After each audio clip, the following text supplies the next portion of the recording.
பயங்கரவாத ஒழிப்பில் தமிழக அரசு பாராமுகமாக இருப்பதாக பாஜக மூத்த தலைவர் தமிழிசை சவுந்தரராஜன் விமர்சித்தார். கோவையில் செய்தியாளர்களிடம் பேசிய அவர், தீவிரவாத ஒழிப்பால் காஷ்மீரில் வெள்ளை ரோஜாக்கள் மலர்வதாகவும் ராணுவ வீரர்களின் துணிச்சலை பாராட்டுவதாகவும் குறிப்பிட்டார். மேலும் புதிதாக வருபவர்கள் எல்லாம் முதல்வர் கனவில் இருப்பதாக முதலமைச்சர் ஸ்டாலின் கூறியதற்கு பதிலடி தரும் வகையில் யார் வேண்டுமானாலும் முதலமைச்சராக வர முடியும் என தெரிவித்தார். புதிதாக வருபவர்கள் எல்லாம் முதல்வர் கனவில் இருக்கிறார்களாம். உங்கள் புதல்வர் மட்டும்தான் முதல்வர் கனவில் இருக்கணுமா? யாருக்கு வேண்டுமானாலும் முதல்வர் கனவு காண்பதற்கு தமிழகத்தில் உரிமை இருக்கிறது. ஊழல் வழக்கு ஒவ்வொரு அமைச்சர் மீதும் இதுவரைக்கும் 9 அமைச்சர்கள் மீது ஊழல் வழக்கு இருப்பது 10 மாசம். ஒரு அமைச்சரோட ஊழல் வழக்கு 1 மாதம் நடத்தினா கூட அவங்களுக்கு நேரம் அதுல சரியா போகும்.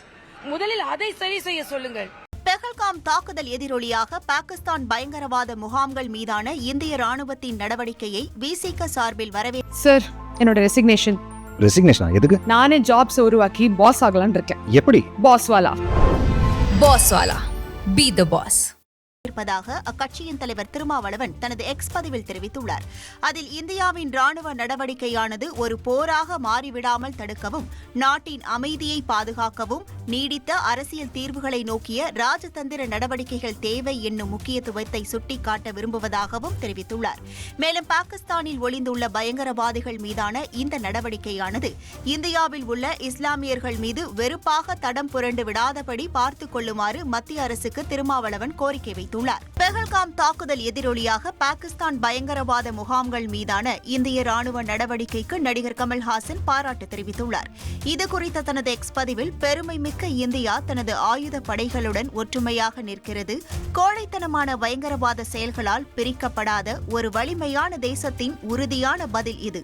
இந்திய அரசு எடுத்த தீர்க்கமான மற்றும் மூலோபாய ராணுவ நடவடிக்கையை நான் பாராட்டுகிறேன். ஜெய் ஹிந்த் என அவர் குறிப்பிட்டுள்ளார். சென்னை துறைமுகத்தில் 1 மணி நேரம் சிவில் பாதுகாப்பு ஒத்திகை நடைபெற்றது. மாநில பேரிடர் மேலாண்மை துறை சார்பில் ஒருங்கிணைக்கப்பட்ட இந்த பாதுகாப்பு ஒத்திகையில் 500க்கும் மேற்பட்ட CASF வீரர்கள், தேசிய மாநில பேரிடர் மேலாண்மை மீட்பு வீரர்கள், தீயணைப்பு துறையினர், காவல்துறையினர் மற்றும் NCC மாணவர்கள் கலந்து கொண்டனர். இதனை சென்னை மாவட்ட ஆட்சியர், காவல்துறை உயர் அதிகாரிகள், CASF உயர் அதிகாரிகள் உள்ளிட்டோர் பார்வையிட்டனர்.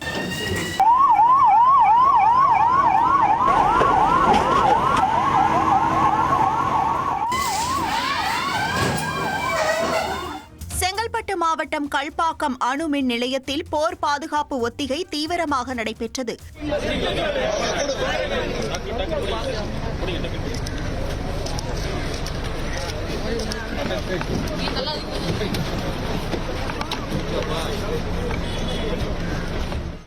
கல்பாக்கம் அணு மின் நிலையத்தின் உள்ளே இந்திரா காந்தி அணு ஆராய்ச்சி மையம், சென்னை அணுமின் நிலையம், அதிவேக ஈநூலை மறுசுழற்சி மையம் உள்ளிட்டவை உள்ளன. இந்த நிலையில் போர்க்காலத்தில் என்ன செய்ய வேண்டும் என்பன குறித்து பயிற்சி அளிக்கப்பட்டது. மாவட்ட ஆட்சியர், சார் ஆட்சியர், தாசில்தார், அணுமின் நிலைய அதிகாரிகள், மத்திய தொழிற்பாதுகாப்பு படை வீரர்கள், கடற்படை அதிகாரிகள், மாநில பேரிடர் மீட்பு குழுவினர், தமிழக காவல்துறையினர், தீயணைப்பு துறையினர் உள்ளிட்டோர் இதில் பங்கேற்றனர். தென்காசி பேருந்து நிலையத்தில் போலீசார் போர்க்கால ஒத்திகையில் ஈடுபட்ட நிலையில் பொதுமக்கள் மத்தியில் பரபரப்பு ஏற்பட்டது.